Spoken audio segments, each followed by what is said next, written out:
back, everyone, to the Shock Absorber podcast, and it is my distinct delight and pleasure to welcome Tim Billhartz back to the lounges with me. How are you? I'm very good. Thank you, Joel McMaster. Just refer to each other in our full names. Yeah. Do you want to go, what's your middle name? I've got two. Oh, That's Timothy Mark McLeod Billhartz. I think we have discussed that before. Yeah. Yep. Mine is Anthony. Just the one. Joel Anthony McMaster. Yeah, is my dad's name. J. Anthony McMaster. Is that your pen name? Jam. J-A-M. J-A-M? Yeah. Jam. J.A. McMaster sounds pretty good. That's not bad. Like, have you read J.A. McMaster? Yeah. Like G.K. Chesterton. Yeah, that's right. Yeah. Sort of yeah. thing, isn't it? Yeah. Yeah. J.K. Rowling. You're in good company. Oh, J.K. Rowling. I forgot Yeah. about that one. There you go. You're wearing a skillet hat. I am. Yes. Yes. Yeah. Very popular Christian band. Yeah, apparently. Yeah. Apparently. Well, I mean, I like them, but that's usually no indication of someone's popularity. Actually, it's probably usually a good indication that someone is not popular. Yeah. So, but Okay. yeah, I think they are. They're probably one of the biggest still playing Christian rock artists. Because you saw them recently, didn't you? When you say recently, yeah, about a year and a half ago. Oh, yeah. That's recent. Yeah. That's pretty recent. If they're coming out to Australia, that's recent. Yeah, that's right. Yeah. Yeah, very good. I saw a poster today saying Good Charlotte are coming out to play Oh my gosh. with Yellow Card and someone else. These are the bands of my... I know that you like them. But these are the bands I really didn't like. Yeah, well, you went all rap rock hardcore, like I did. Like Angry, Rage Against the Machine. Rage Against and Slipknot and Yep. those kind of guys. Yeah, I did. They're a bit too... Dark. I mean, I listen to a lot of rah-rah metal, but yeah, there was something about those bands I didn't really connect with. Well, that's the thing with Good Charlotte, and that I'm like, it's too whingy. Stop whinging. Yeah, sure. Yeah. Yeah. I like their first album, second album, when they were still fairly punk, and then they went right into the whingy emo stuff. And I was like, no. Okay. I lost interest. Yeah. I remember we went down to Cronulla Beach to go see Good Charlotte. It was like a channel, really? Channel V, like the, the Foxtel music channel. They were holding an event down, what's it called, down at North Cronulla Beach. You know, where there's that bit you can hang out. That's fun. And yeah, well, not really. I didn't want to be there. Oh, yeah. You know why I went there? Because the girls were going there. Oh. One of which was Karen? Yes, one of which was my now wife. And how exciting. So it worked out well in the end. Well, I suppose. It was a long time before we got... That was probably like 2 years before we got together. Okay. But I remember her coming out and she's like, are we going to go in the mosh wearing thongs? I'm like, this will end well. Then came back, someone stood on my foot. I'm like, yeah, it's a mosh pit. You're wearing thongs. What do you think's going to happen? The characteristic of your marriage to this day? No? I don't know. Wearing thongs? No, just give an idea and come back and that didn't work. I don't know. Yeah. Yep. Probably say that can happen. Probably also just as much on my end as well. Yep. She'd be like, that's a dumb idea. I'm like, yeah, you're right. I shouldn't have done that. It is good to have people around you, whether it's through marriage or community, that can correct your imperfections. Yes. Can you delete them? Delete your imperfections? Yeah. I don't know. Well, that's do you like my segue into what we're going to talk about? You told me there's a mass deletion event that happened recently in New York. There was, indeed. And yes. Now, when we say mass, when we say mass deletion, apparently 80 people turned up, which I still think is nice. And there's a lot more on the website that have committed. But so this came from, it was an article by Freya India. We might circle back around to Freya in a sec, where I first heard about it. So timetorefuse.com is the official landing page of this event, which happened on October 10th. So it was a couple of weeks ago from the time of recording. Apparently about 80 people turned up. The idea was, though, to delete social media apps. And so there's been a number of people, we've talked about this before, people like Jonathan Haidt, Janine Tweng, and Freya India has kind of started to speak more into this tech social media space about just how damaging the slop is that is being handed out to us. And we talked about, what was it? The Italian brain rot. And it was interesting. I said on that episode, this is months ago now, that isn't it interesting how we call this brain rot and people go, yeah, it's great. And they take that label, which is obviously meant to be a deterrent, and turn it into, and now you've got Indian brain rot, and you've got all these different brain rots, and now the slop is the next thing. Like they talk about AI slop and TikTok slop and all of this slop, and people are like, yeah, that's exactly what I'm doing, and everyone's like, yeah, let's do more of this. So we're not kind of picking up on the idea that these are meant to be labels that show you how awful this mind-numbing stuff is. But the creators are just going on with it and going, yeah, this is great. Let's make more and more slop. Let's make more and more brain rot. But I think it's really good that there are significant voices. And what we've said this before, what's unique about Freya is that she is quite young herself. She's not an old man, shouting at clouds kind of thing. She's Gen Z. Gen Z. So, but this event, this Time to Refuse mass deletion event was about committing from wherever you are across the world, committing to deleting your social media apps and just being free of it, just going cold turkey on these things. And if you are in New York, to come along to Tompkins Square Park. And so a few did, about 80 did, came along to Tompkins Square Park. And a couple of really interesting things. So these are the threads we want to pick up for the episode. So one is that there being an intentional counterculture to what is normal to their generation. So I think that's really significant. The other thing that's significant is it is a collective action response to a collective action problem. So that's using some of Jonathan Haidt's kind of language around that. That it's really hard to be an individual fighting against the sweep of culture. And when every one of your generation is on their screen, on their phones, on social media, spending hours on the TikTok and Instagram Reels and all the other different bits and pieces, to be someone who says, I'm not only going to not engage, I'm actually not having accounts, I'm going to delete my accounts. Those who are going further and using dumb phones and brick phones and actually getting rid of this smartphone technology altogether, it's really hard to do by yourself.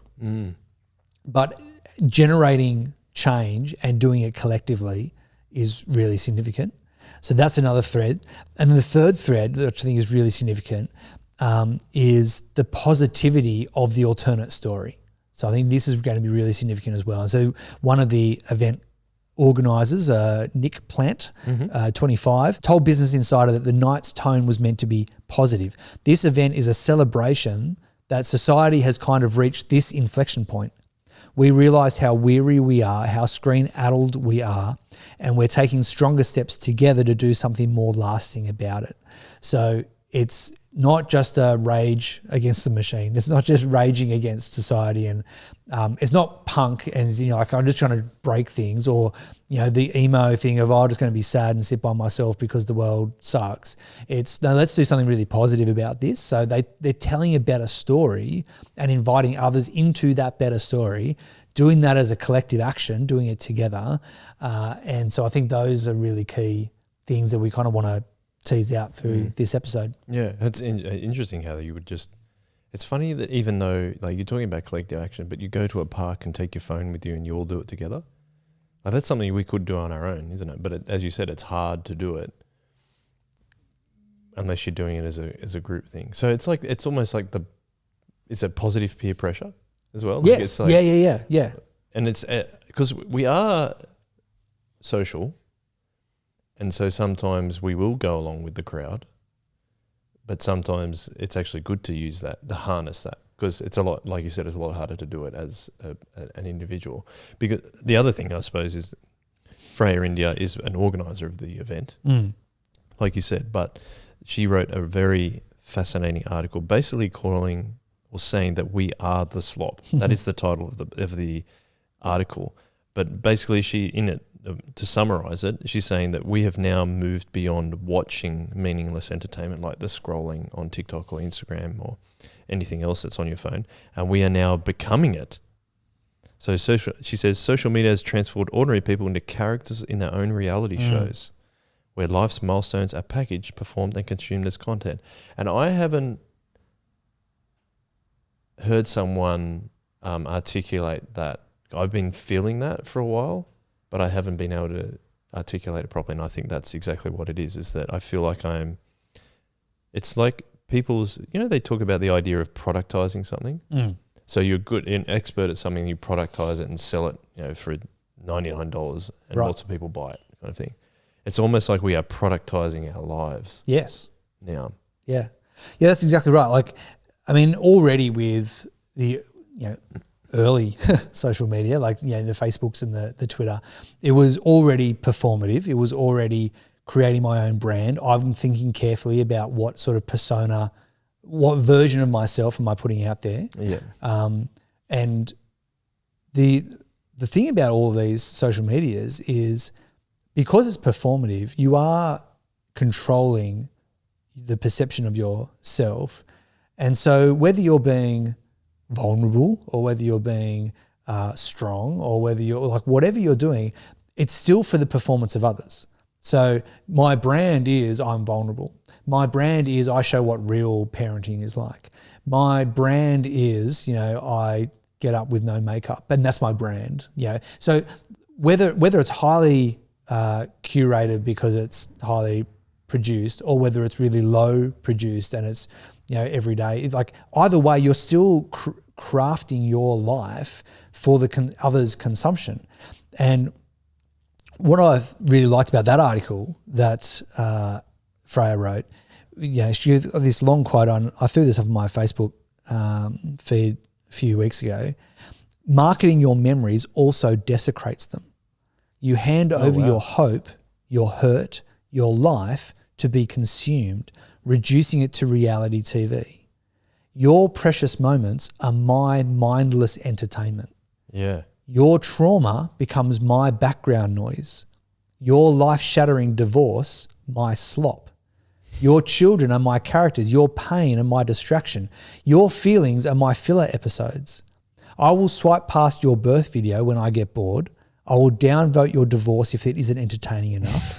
Yeah. Your life is what I clean my kitchen to, what I kill time with. And if you fail to entertain me, fine, I will scroll to another life to consume. And what she's touching on here is just really powerful, that when we create and craft our life for others' consumption, particularly when you mesh that with this,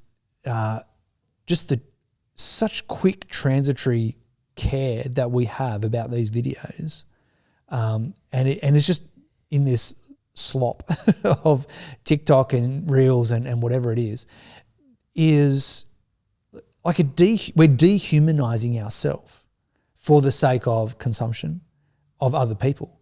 And so we're dehumanizing them by going, oh, how sad's their divorce story? It's about 2 minutes interesting. Okay, next one.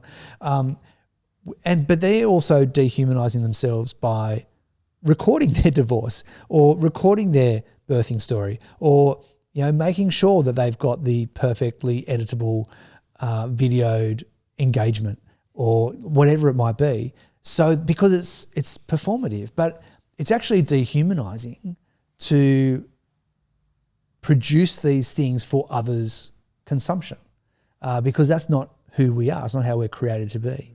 And so again, like I think, spiritually speaking, I think Freya's on an interesting journey. I'm not sure where she is with faith. She has started going to church apparently. Oh, right. Okay, cool. I mean, that's wonderful. I mean, obviously with my kingdom hat on, I really, really want her to, Oh, not your skillet hat. Not my skillet hat on, with my kingdom hat on. Yeah. Want her to be a new creation forever for her sake. And, for ours to be friends with her forever.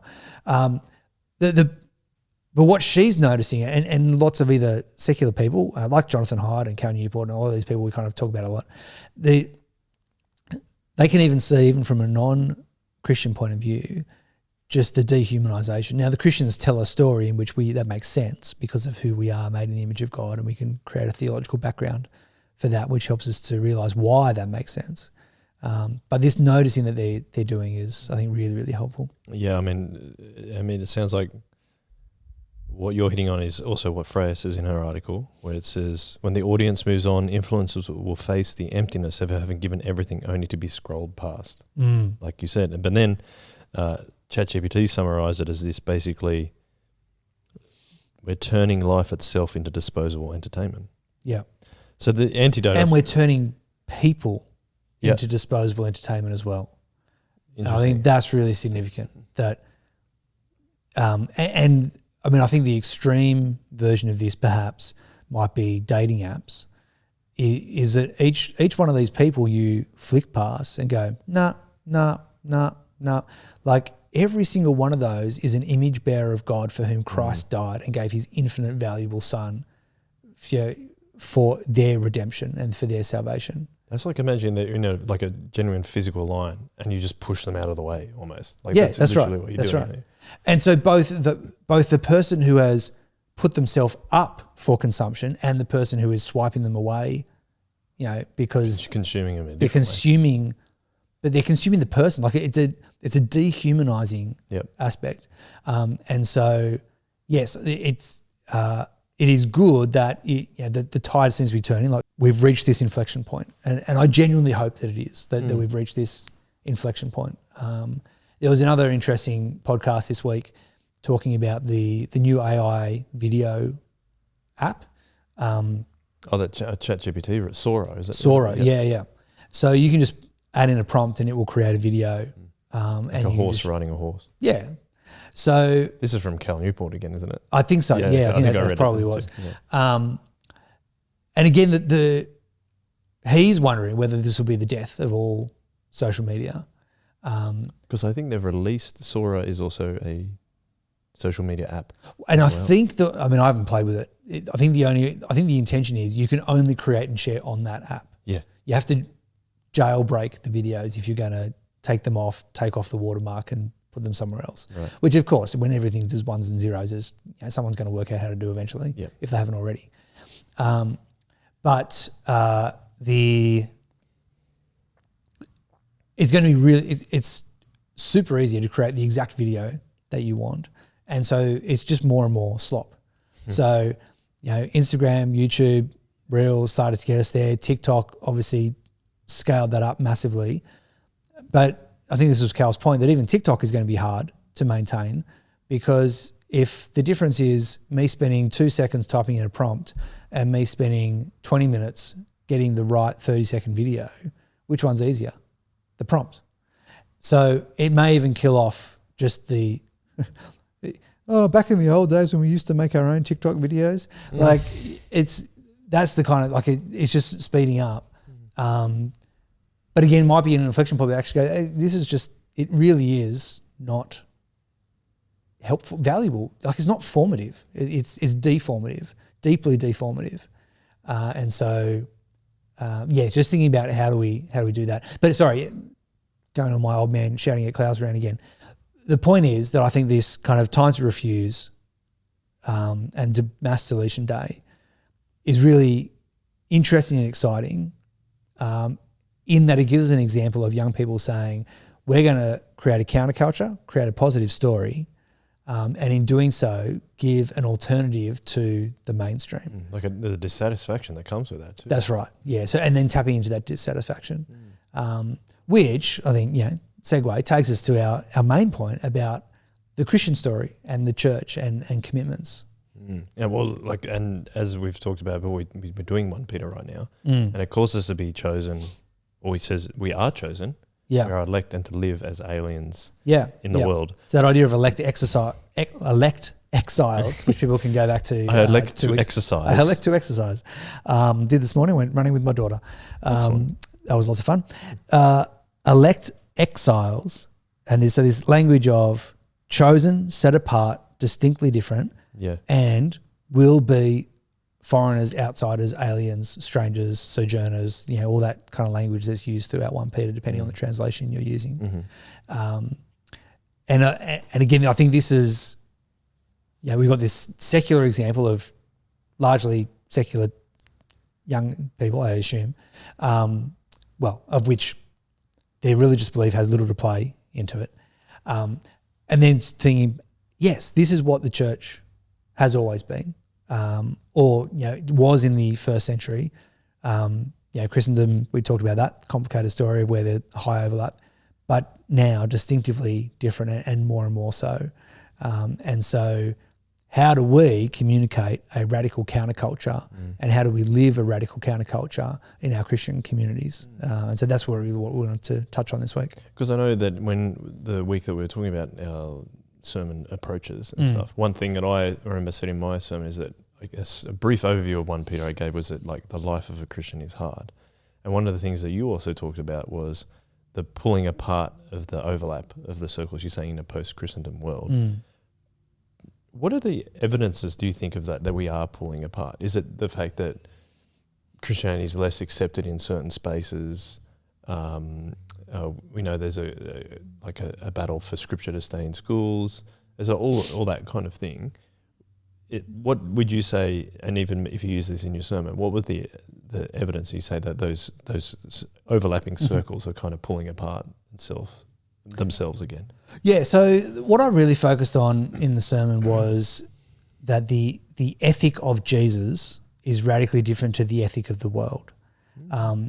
And I think what that does is, like, by focusing on that, firstly, it focuses on our discipleship. So our discipleship to Jesus, our intentional following of him, is the distinctive, which will play out in all sorts of ways.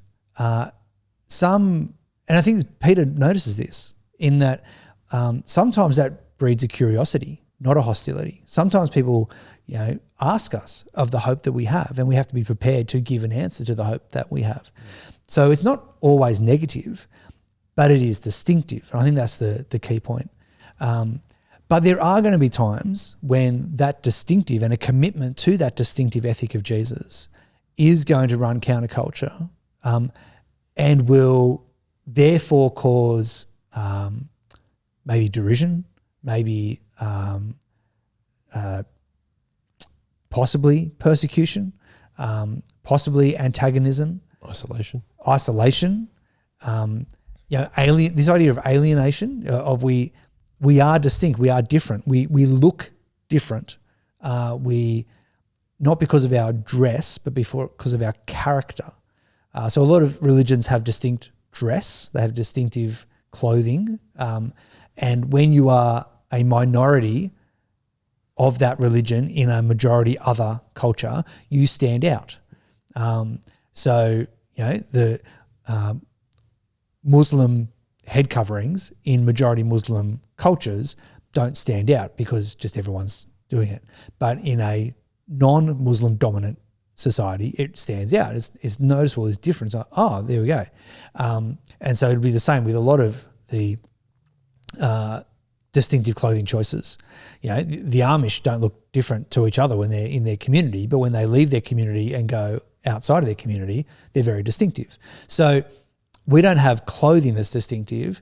Our distinction is meant to be the character that we have and the fruit that we display, and that we are different to those around us. Now, again, this comes back to the idea of painting a better story. It ought to be that that's a more beautiful story, that it's a more positive story, and that is the fruits of the Spirit: love, joy, peace, patience, kindness, goodness, faithfulness, gentleness, self-control. These are admirable, like positive characteristics, positive fruit, and to the extent that they are different to those around us, people will notice and go, what's going on there?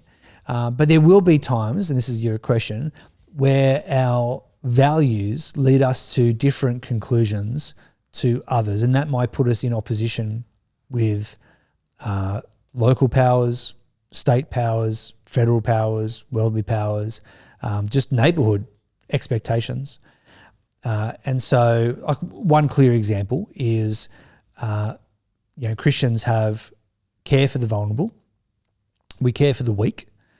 We have a high view on the value of human life, regardless of mental capacity, health, etc., because we believe everyone is in the image of God. And that has led Christians to, historically, throughout the last 2,000 years, and you can trace it into Jewish history as well, strong support for the unborn, and strong support for quality care for the dying. So those are vulnerable. For the vulnerable, that's right. So it comes from image of Godness, what we believe theologically that every person is. It comes from our care for vulnerable peoples.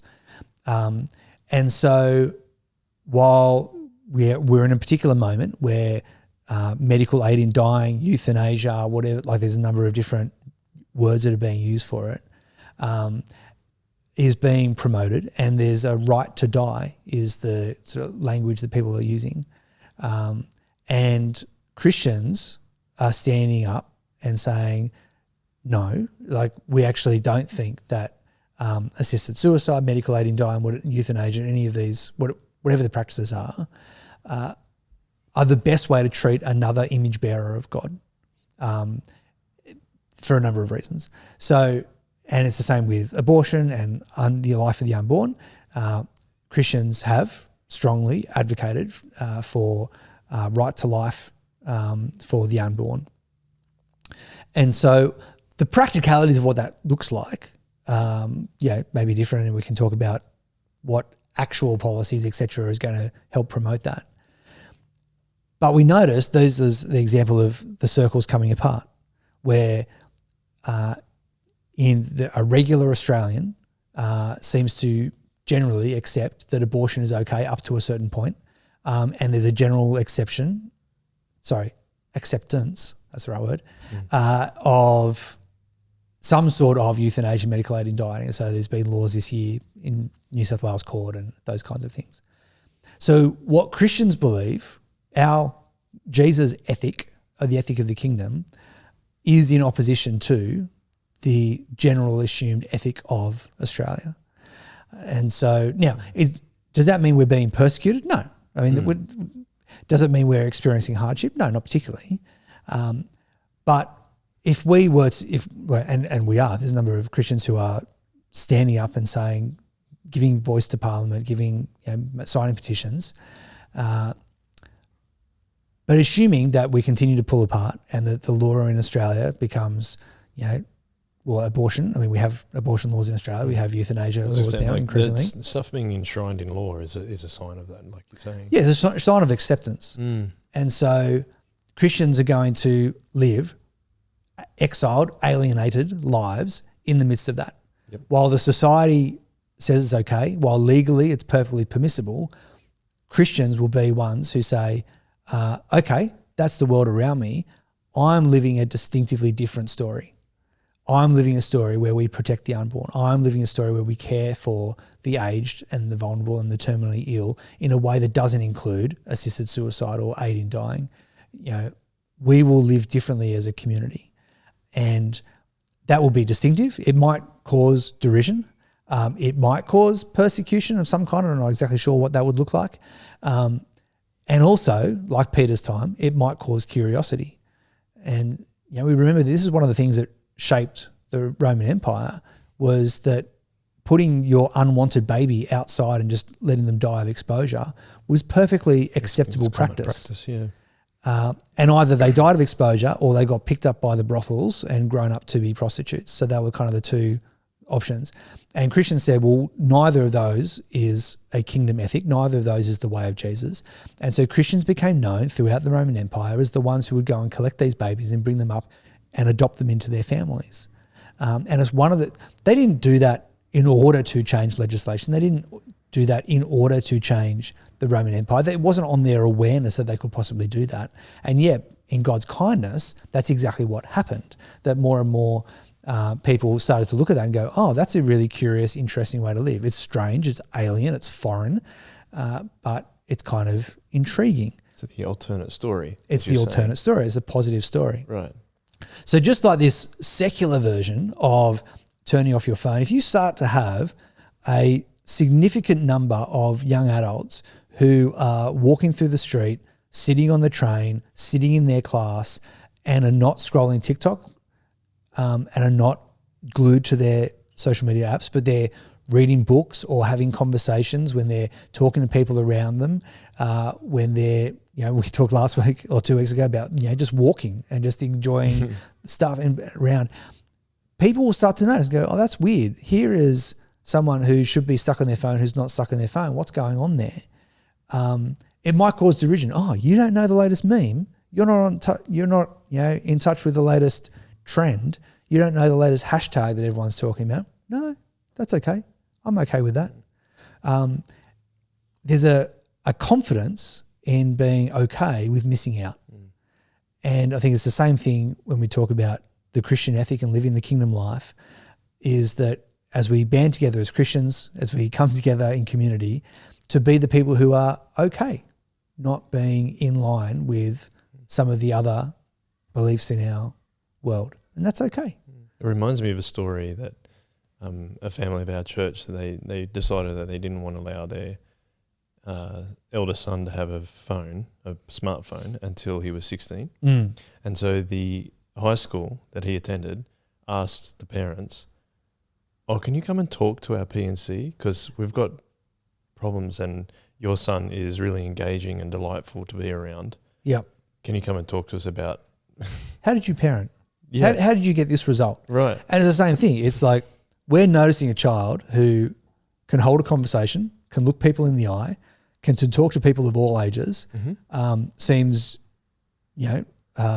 socially, relationally, emotionally mature, distinct, alien, foreign to the rest of their cohort. What's gone on? And I mean, part of that is a screen story, but part of it is also a community story. That this young man, 16 years of his life, has grown up in an intergenerational community who are committed to each other, who have genuine relationships, where he's taken seriously, even from very young age.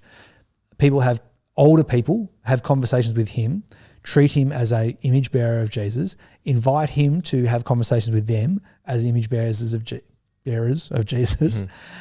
And all of that together, like there's lots that's going on in there, but it's all things that the Christian community of the local church is equipping us to be if we commit to that as a body.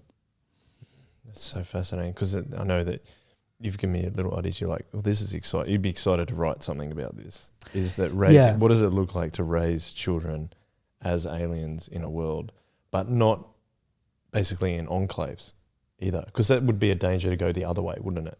It would be to go, let's take our children completely out of culture and all the things that can be detrimental in their influences. Like we talk about everything that Freya's writing about there, that the idea of pursuing having to have a phone from year 6. I see kids still having phones in year 5 and year 6 in my kids' school. How do we help them still be engaged with the world? It's that idea we talked about, reading behind enemy lines. So just to shout out our listener, Dave Stone Street, he emailed another thought where he said, it was a quote from Arthur C. Clarke, which said, "A faith that cannot survive collision with the truth is not worth many regrets."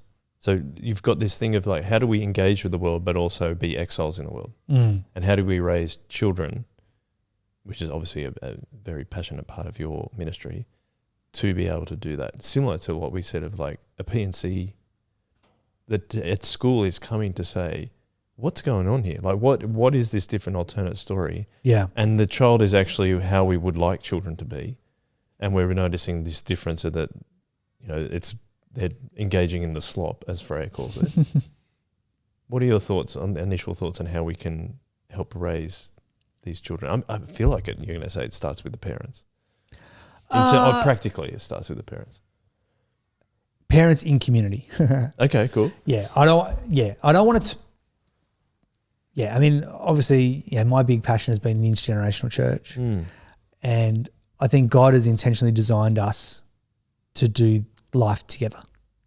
And so there's one of the things I talk about, family ministry, is this whole philosophy of ministry that came out became popular out of the late 90s into the early 2000s. There was this big evangelical world, largely in America, and obviously that spills out to everyone else, was making Sunday school the best hour of every kid's life, like pouring lots into your programs, making church really excellent. And there were two kind of reactions to this.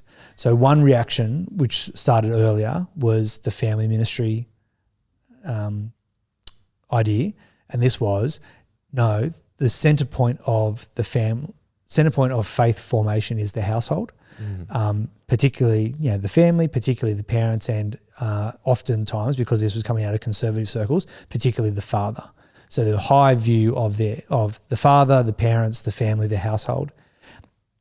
And what that did really well was to exactly prioritize, yes, the household is foundational and primary in the faith formation, particularly of young children.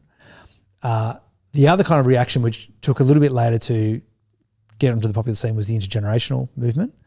And this was, family ministry tended to come out of more conservative churches. Intergenerational ministry tended to come from more progressive churches, more liberal churches, because the perspective they came from was, no, we need to not put children away in the church, but actually bring children into the church and give them voice. So whether knowingly or not, a lot of the intergenerational conversation is shaped by the same kind of liberation theology and that comes from feminist theology, liberation theology. There's also this child theology. All of those have this kind of Marxist-esque type framework of who is the powerful, who are the powerless, and try and invert that structure. And so from an intergenerational point of view, it's who has the power, it's the 40 to 50-year-olds. Who doesn't have power, it's the children. We need to sort of level out that. We need to radically change that. I don't think you have to get to intergenerationality through that kind of Marxist powerless struggle, but that's largely where the world has kind of come from. What's my point? I think you need both, and this is the point of my book, is don't lose age specialist ministries, and the family is important, and the intergenerational church is important. Definitely. So the weakness of age specialist ministries by itself is it doesn't take seriously the child's place in the church, and it doesn't take seriously the formative nature of their household.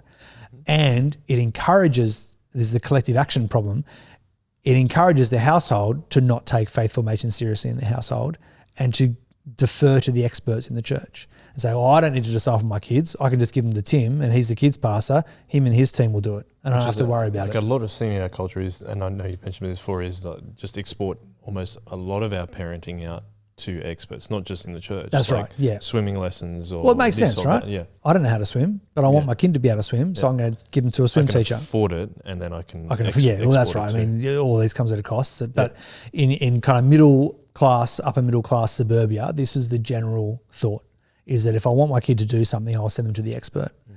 And so Timothy Paul Jones has a great line, which is, there are some things too important for an expert to do. And faith formation is one of those things. Oh, nice. And so this is a really high point of the family ministry movement, is re-energizing households, families. The shadow of the good thing is if you overemphasize that to the detriment of anything else, you lose the fact that that household is actually designed by God to be part of a wider community. Right. And this is why we need to also say not just that faith formation happens in the home, but also that the church is necessary for the parents and the children. And so the two principles of this is, one is, so this is Reggie Joyner and Kerry Newhoff write a book called Parenting Beyond Your Capacity. Mm-hmm. And so they say your family is the most significant faith formative influence on your child, and your family is not the only influence your child needs. Yeah. And so it's trying to draw those together and say, this is really key that yes. So where does this start? It starts in the family, yes, but that family embedded in a Christian community, in a local church. Because just like it would be hard for a Gen Z by themselves to do this, reject screens, reject social media, go buy the dumb phone by themselves. It would also be hard if it was just them and their family, or just them and their two closest friends.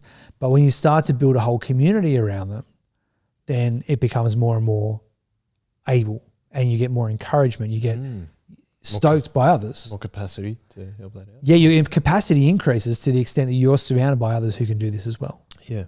And so we know that we're influenced by the values and virtues of others and the beliefs and patterns and practices.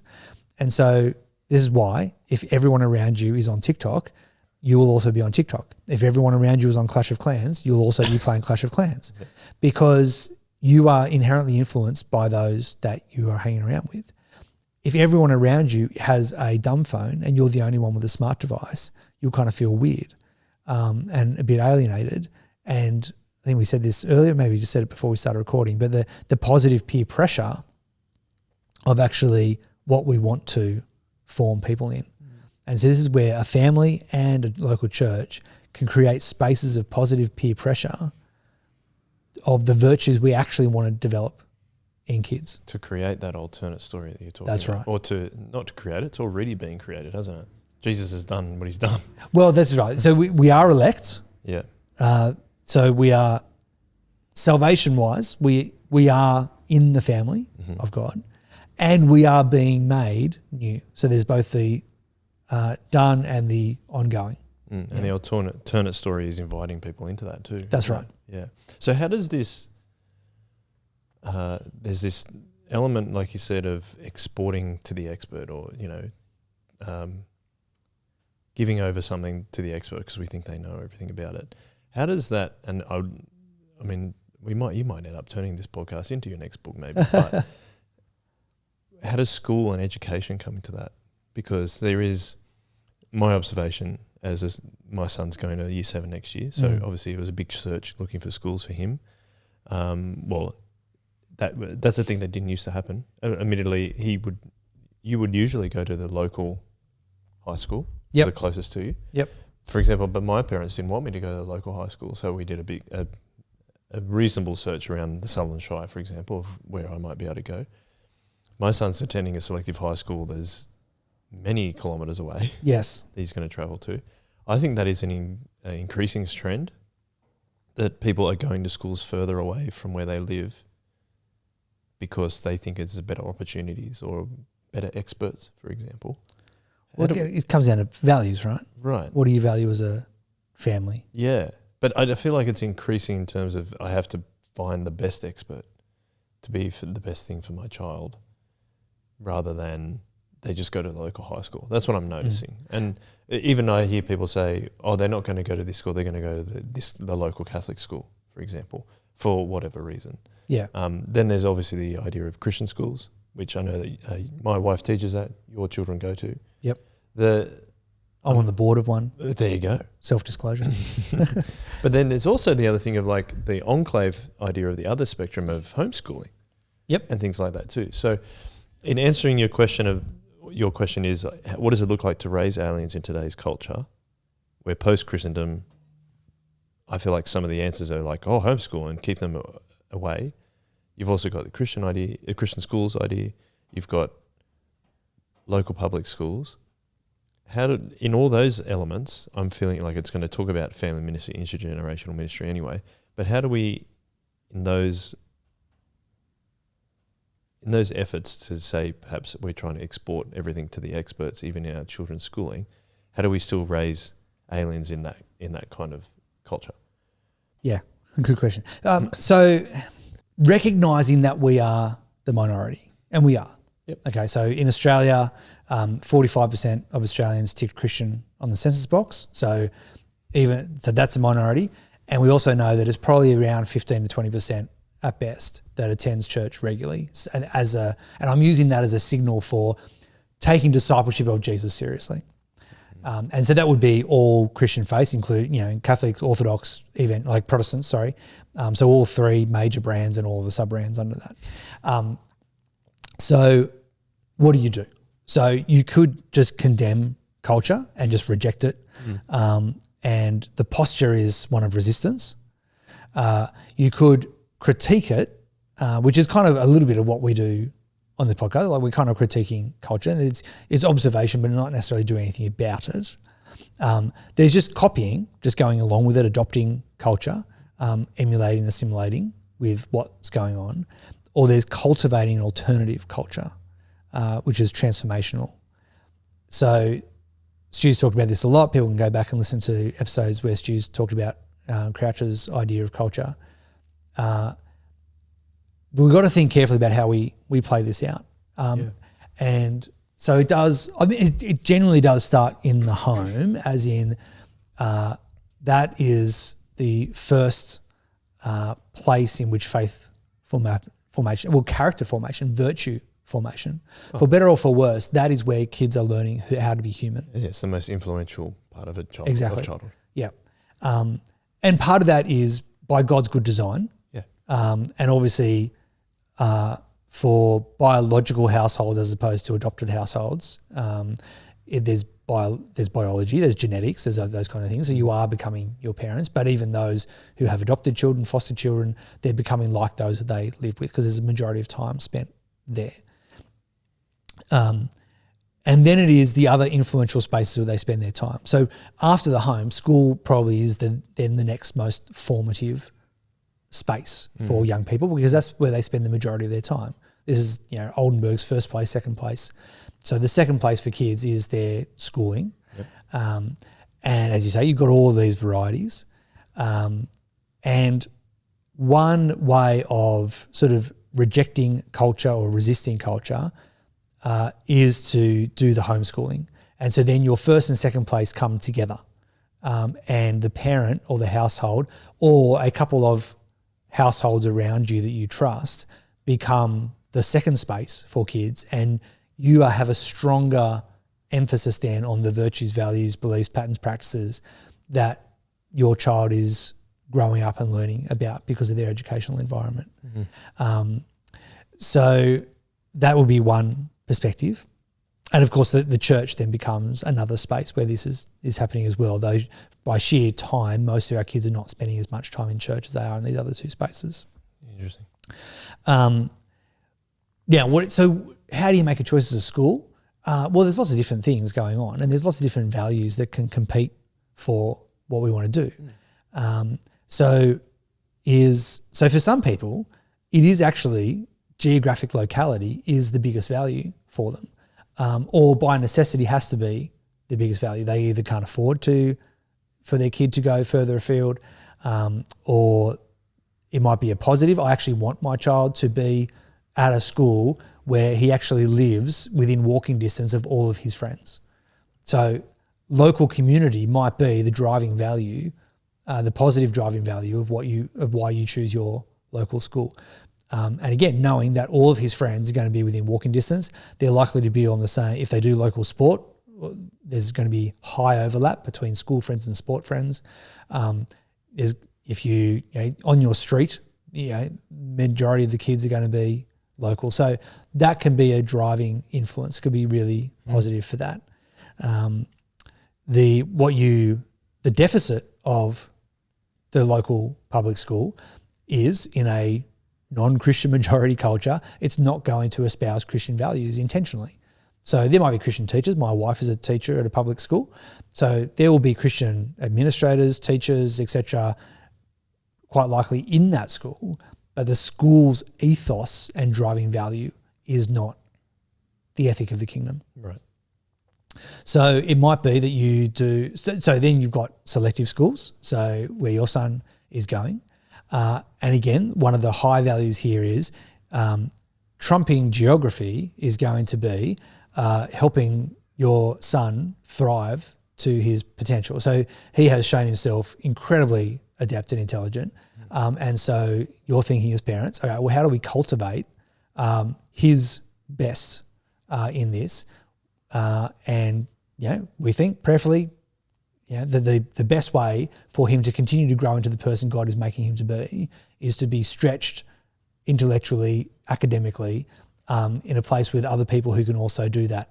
And so that choice of stretching academically has trumped locality as a value. Okay, that's cool. I mean, I'm not critiquing any of these, just sort of saying this is kind of what's going on. Yeah. My kids are going to a Christian school, of which I was not on the board at where they went, but so that wasn't the deciding factor. But no. it was thinking, okay, well, this is a school that we trust.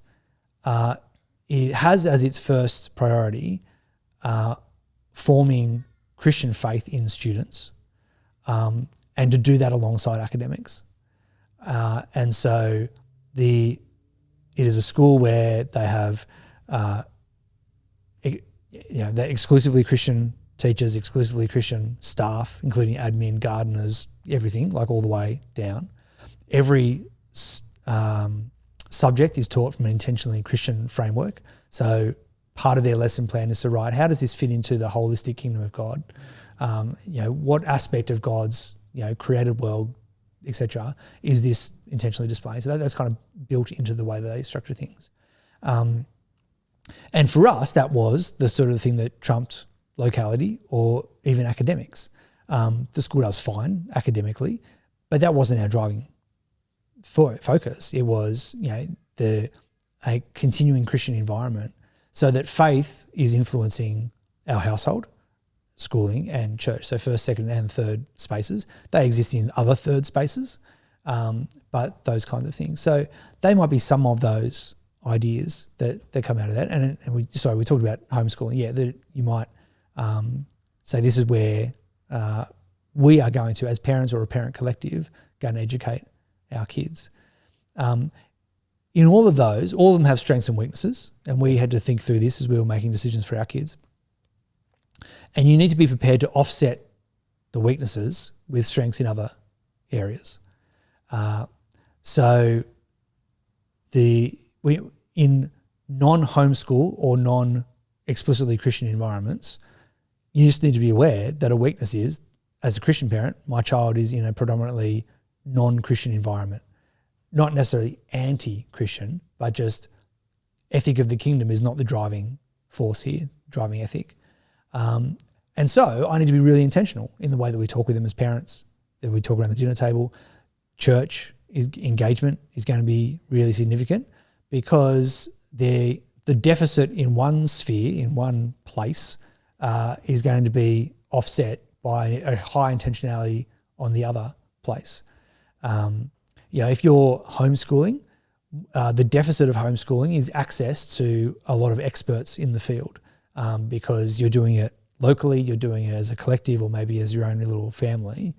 And so there are people who have strengths that you don't have, that your child might be missing out on. And so you're going to have to think of and carefully curate spaces where that can happen. Socialization is often another thing of households, homeschooling and homeschooling collectives, is just making sure that your child is not just having friendships with intergenerationally, but also peer group time, because it's also important for child development. So thinking through all of those kinds of things. In all of these spaces, Christian families, but also Christian families coming together, we are seeking prayerfully under God, hoping that we will have confident Christian young people who know that they're elect, and who know that they're exiles. They're the two key things. That their identity is secure in Jesus. And because of the security of their identity, and the particular cultural moment we live in, where that is not the majority, they live as a minority culture. And so how do we help them to live confidently as Christians in a world where they will be alienated in virtues, values, beliefs, patterns, practices, etc. I think that's the challenge. And yes, at some point I'd love to write a book on this. I just don't have time at the moment. But I think that's the driving question that I have, is how do we raise kids in that? How do we raise kids to be confidently Christian as a minority culture in the 2020s or beyond? Yeah, because it doesn't matter on the choice of school. It's like you don't want them to be closed off to the world. And a public school might allow that for more, but then there's also not looking at the Christian perspective like a Christian school would. So I like it how you're like, what would be the most important thing with that would be, as Christian parents, to be thinking really deeply about what perhaps is the deficit, like you said, and then where might you be able to kind of bring that up in a sense of, or at least try and make it well-rounded in terms of, this is how we live as a Christian, the alternate story, regardless of where we are. Because I think sometimes like that term exiles makes us think we can just exile ourselves from the world as well. And I don't think that's true. I think it's not Peter's intention, right? Not at all. Yeah. No. So I think the way you're saying is character is the one to focus on. And so one of the things I wanted to ask you about is, and this is probably like the final point we can talk about, is the idea of commitment. I think that's a big part of the alternate story, is that some of the things that we talked about with Freya writing about slop, and it's a very low level of commitment of being actually invested in something, because I can swipe it away, or I can watch the way you got married and judge you, and then like I don't have to worry about it anymore. Yep. So can you kind of pass this out in terms of children and youth? I think we wanted, it's a revival, show that commitment is really important. It's not just church for an hour and then go home and be part of the rest of the world. I think part of being committed is part of being exiles or aliens, is going, no, I'm choosing to do this. I think something we talked about when we weren't recording was my family now knows, the rest of my non-Christian family now knows that I will be going to church on Saturday nights and I will be taking my wife and my kids. Like I'm not, like they know that that's been happening, and they know that's been happening for at least 13 years since being at Soul Revival, and longer time being as part of Soul Revival Youth Ministry at a previous church as well. So, and that's a show of commitment that I am spending a lot of time in that community that you're talking about. So how does that pass on to our children in a way of showing that we are aliens and strangers? Yeah. I mean, God has designed us in such a way that, you know, it takes time, energy, effort, community in order to live out the values and these virtues. Like the mass deletion event, where it was like, we can do it all together. Well, yeah. So, okay, they could have done two things. Yeah. So they could have set up a booth in the park, form a queue, and one at a time come forward. Let me show you how to delete apps on your phone. Show me that you've done it. Great, thank you. See you later. Next, please. And it would have achieved one of the goals of the mass deletion event, is that you have a line of people deleting their social media. They didn't just set up a booth and do that one by one in a loop.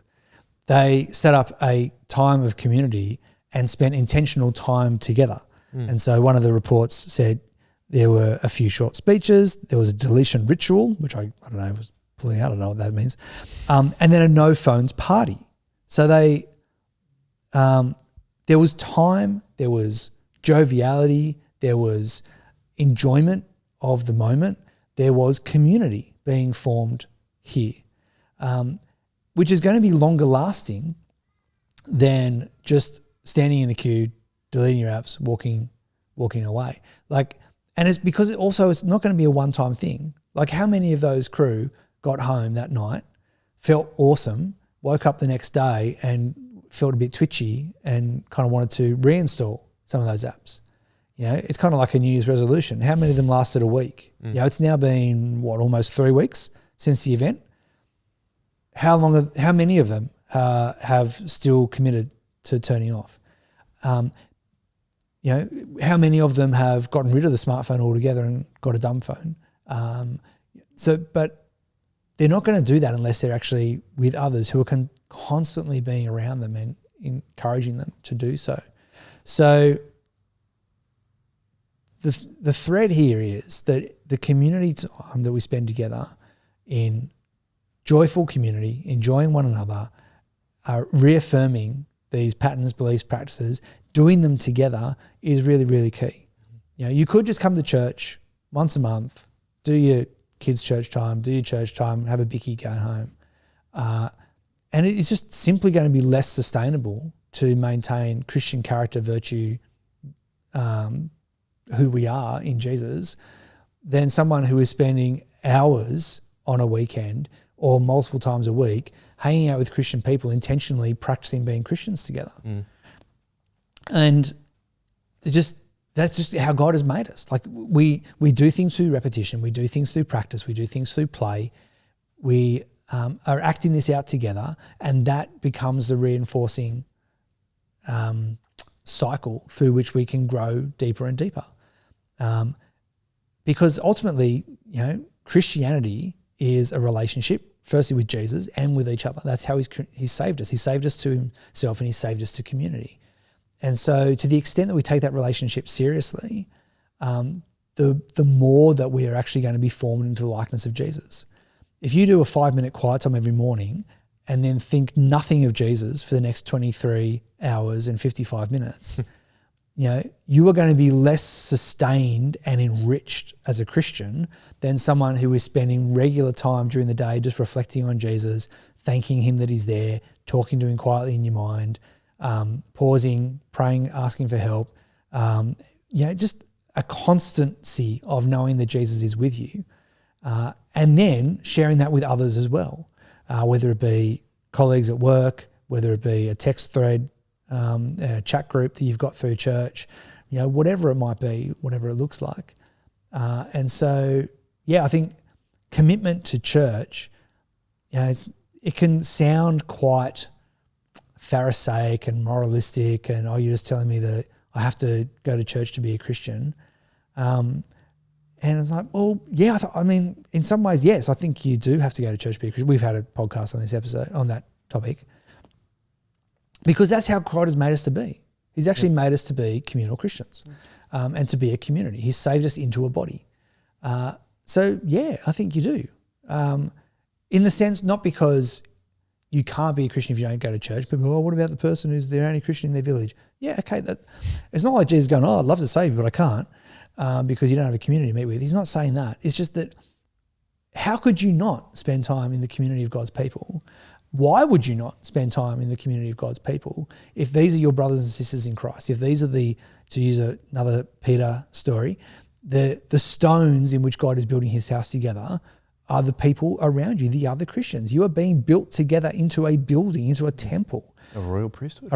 So that we could be a royal priesthood offering sacrifices of praise to Jesus. So embedding that into our kids and our young people, that commitment to Jesus, yes, and therefore commitment to his church are essential parts of what it means to be a confident Christian who can be an elect exile and express that well in the church and express that well in the world is going to be absolutely key to their formation. Because we're showing our kids that it's okay to do something costly. Well, absolutely. So if we always have to be careful on this podcast of we're really passionate about saying, yes, let's be committed, spend more time at church. Yeah. Like you're saying. And I'm at church on a Saturday night sometimes from 4:00 until 8:30 at night. That's when I go home with my family. Some other people are doing it even longer than me. Yep. But there isn't a time where I go, I don't really feel like being here tonight unless I'm sick. Yeah. Unless I have a virus or something. And when I'm away from it, I miss it deeply. Like there is that regularity that you're talking about, but a regularity of deep community over and over is definitely formative even for me now, 39 years old.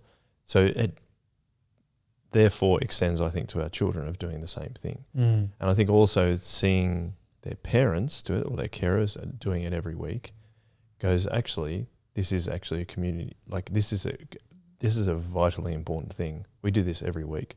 Make sure we're on time. We're going to be here. We decide that church on Saturday night at Kirrawee starts at 5:00.